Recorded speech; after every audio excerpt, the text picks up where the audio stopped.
I never expected her to remember my name, let alone everything else. The cafe was empty except for the hiss of the espresso machine and a guy 2 tables over tapping away on his laptop. I slid into my usual corner, the one by the window where the light fell in just enough to show the dust motes floating like tiny, lazy planets. My phone buzzed with nothing important. Another group chat I wasn't really following. I let it sit face down. She was at the counter before me, as usual. My friend's mom, 40-something, hair pulled back in that practical bun she always had, coat too big for the weather. I could see the way her hands fidgeted with the strap of her bag as she waited for her order. There was something in the rhythm of her movements that caught me, a tiny sway, like she was counting out seconds without noticing. "Hey," I said when I finally got my courage. My voice sounded small even to me. She turned, eyes lifting briefly, then that faint, polite smile I'd seen before. "Hey, you," she said. Not my name, just you. But it hit me. Anyway, I placed my order without looking at the menu, as if she would notice that I always had the same thing. Black coffee. No sugar. She did. She smiled when she repeated it back. Just that black coffee, no sugar. And I could feel the space between us stretch a little quietly. I sat down and watched her as she moved to the side, waiting for her cappuccino. She glanced at the pastries, then back at her phone. Her thumb hovered over the screen in a way that made me want to know what she was thinking. I stared a little too long. She caught me and looked away, but her lips twitched like she almost smiled. The loneliness I carried wasn't loud. It was in the unsent texts I left open on my phone, the way I folded napkins at home, even though they were already folded, the paused thoughts I never finished because no one was listening. Sitting there, watching her trace the rim of her cup with one finger, I felt it again, the quiet pull towards someone who wasn't supposed to notice me this way. I cleared my throat. "You, remember when?" She shook her head gently. "Was just a moment," she said, then laughed softly, the sound almost lost under the coffee grinder. Not teasing, not dismissive, just that little shrug that made everything else feel heavier. I didn't know what to say, so I nodded, letting silence do the work. Her eyes flicked to mine, then back down at her hands. The cap of her thermos clicked closed, and I realized I'd been staring at it for far too long. A few minutes passed.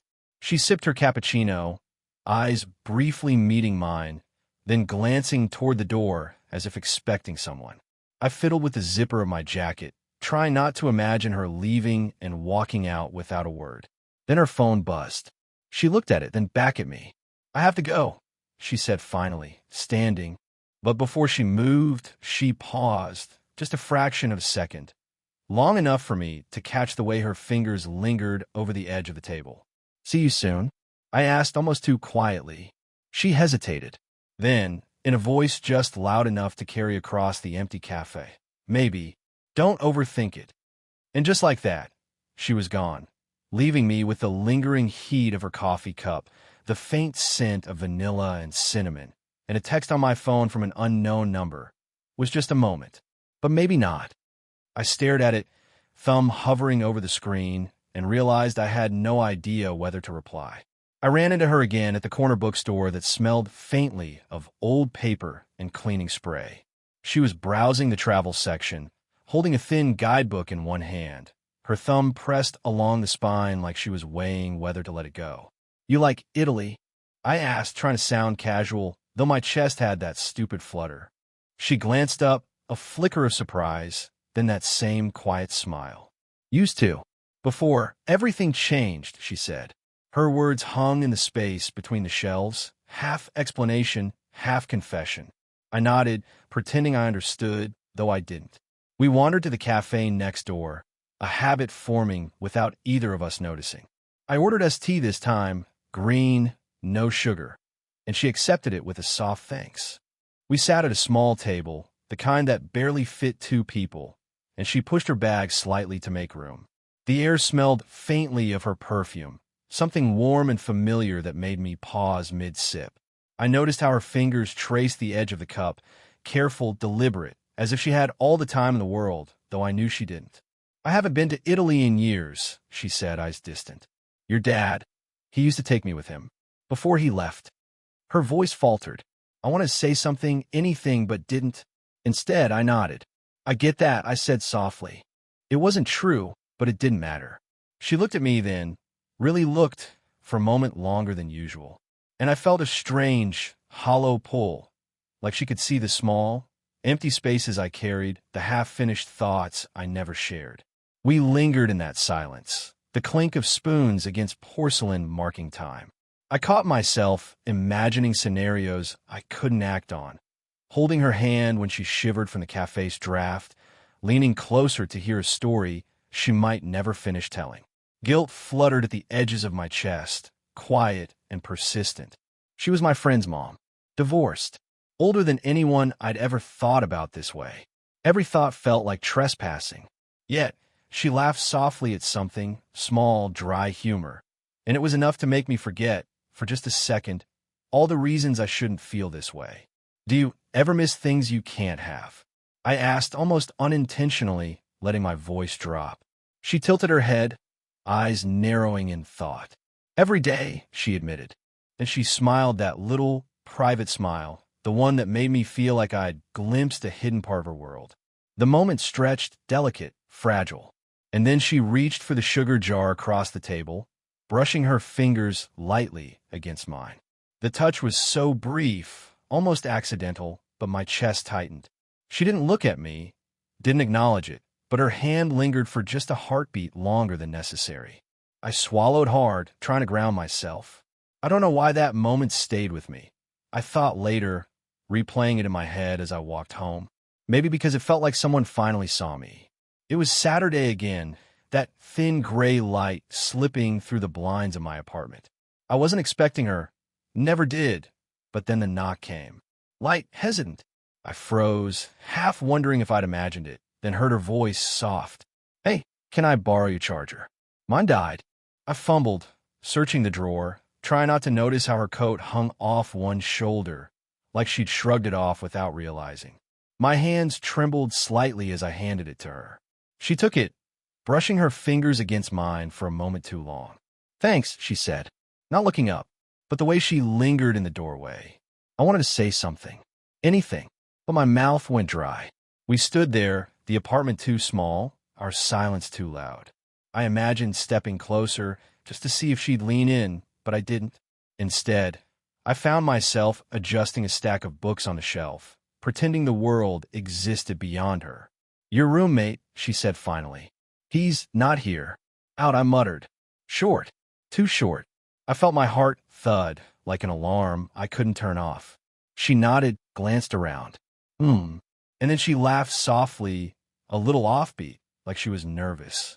There was a pause, that quiet, dangerous pause. I wanted to reach for her hand, wanted to ask her to stay for tea. But something inside me, honesty, guilt, a mix of both, made me hesitate.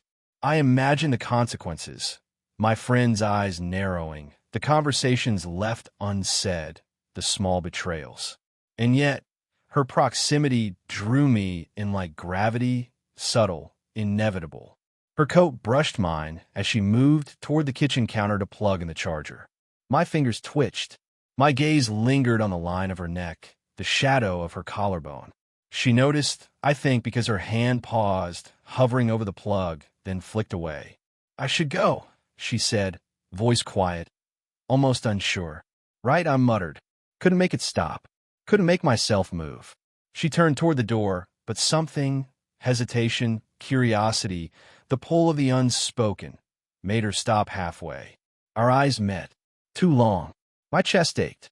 I leaned a fraction closer, and I swear I could see the same thought flicker in her gaze.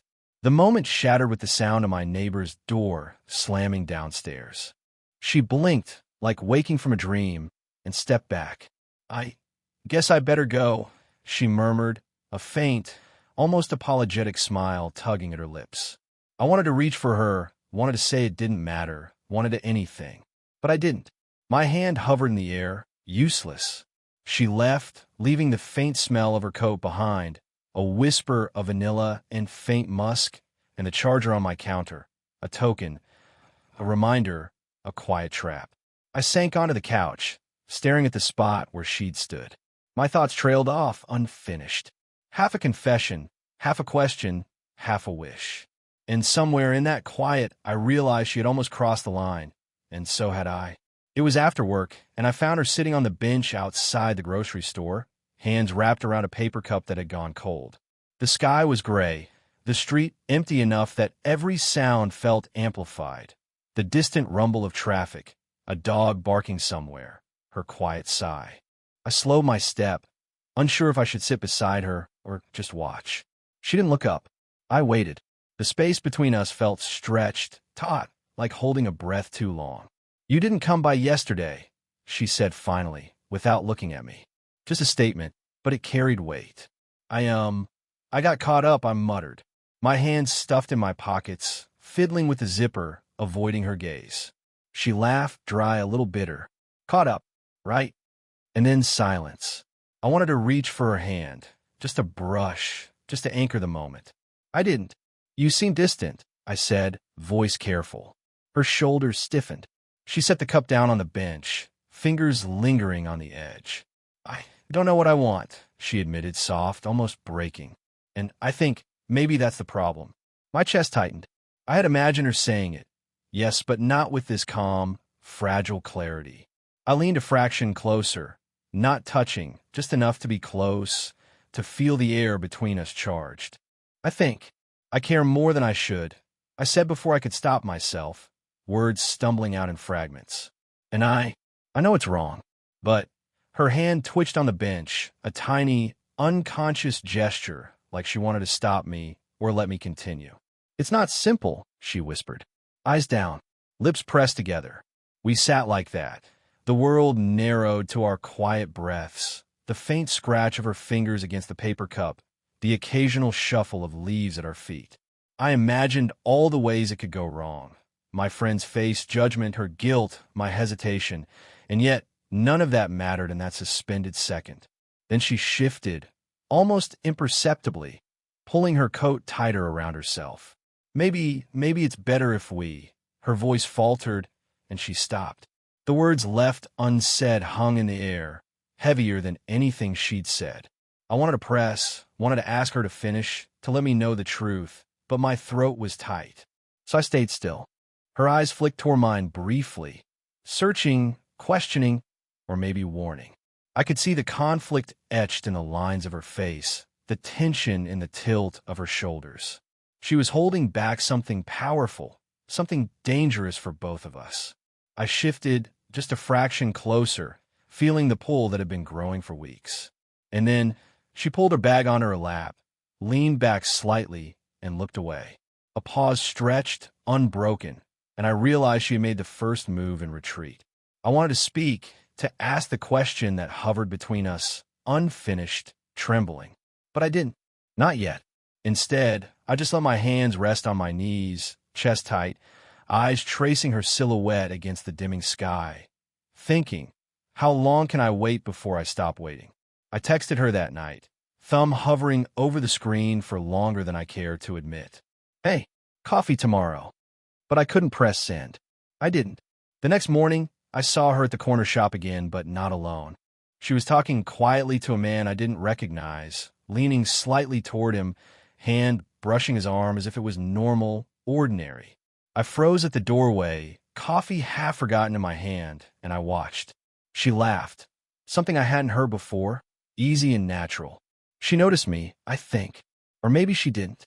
Her eyes flicked up, caught mine for a fraction of a second, and then she turned back to the man, oblivious, or maybe deliberately ignoring. My chest ached in a slow, spreading way. I wandered down the aisle, pretending to browse, counting cans of soup, tracing labels with my fingers. All the while, my mind ran in loops. Who is he? Friend? Boyfriend? Ex? Did she tell him about me? Did he know? Could he know? When she finally left, alone again, I felt a tug in my stomach. Not jealousy exactly, more like vertigo. I followed at a distance, trying not to notice the way she moved, the subtle bounce in her step, the way her hair caught the morning light. Later, in my apartment, I opened the messages I hadn't sent. The draft stared back at me like unfinished conversations. I wanted to say /, I think I / do you.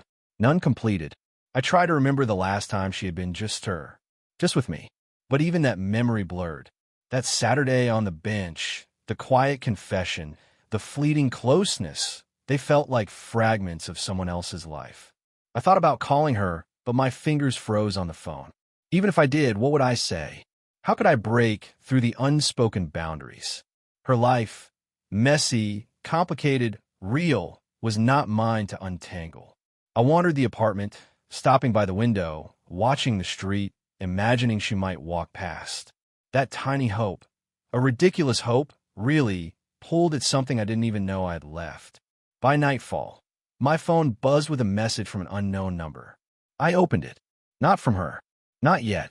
My thumb hovered over the screen again, thinking maybe I could answer, maybe I could reach out, maybe, but I didn't. I sat on the couch, letting the silence stretch, letting the empty seat across from me feel like a statement. Not rejection, not acceptance, just pause. I didn't feel heartbroken. I felt paused, like life forgot to finish the sentence. And somewhere in that quiet, I realized the story wasn't mine to resolve yet. Not until she let me in, or not at all. I found her sitting on the steps outside my building that evening, the street lamp casting a pale circle around her.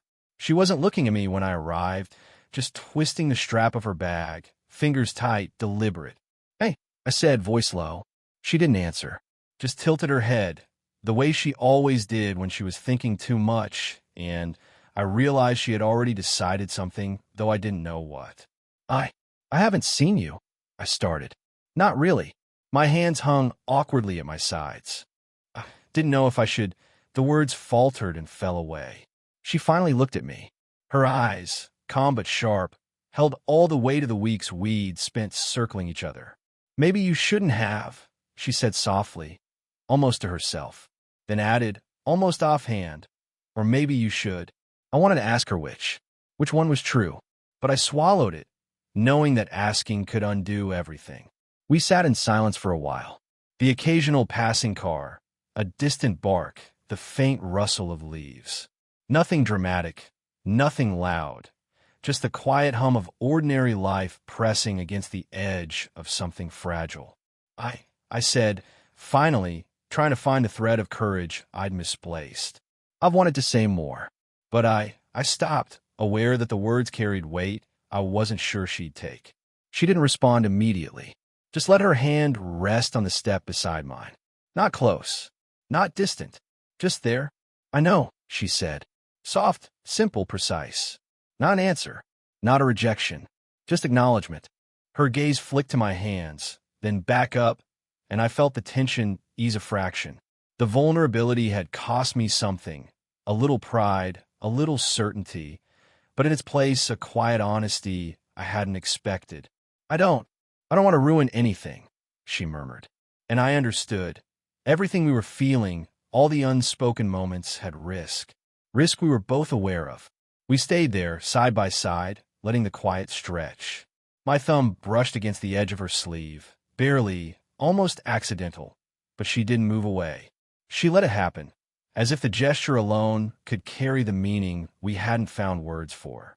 Finally, she exhaled a tiny sound and let her hand fall to her lap. "Okay," she said. "Not romantic, not dramatic, just human. Enough."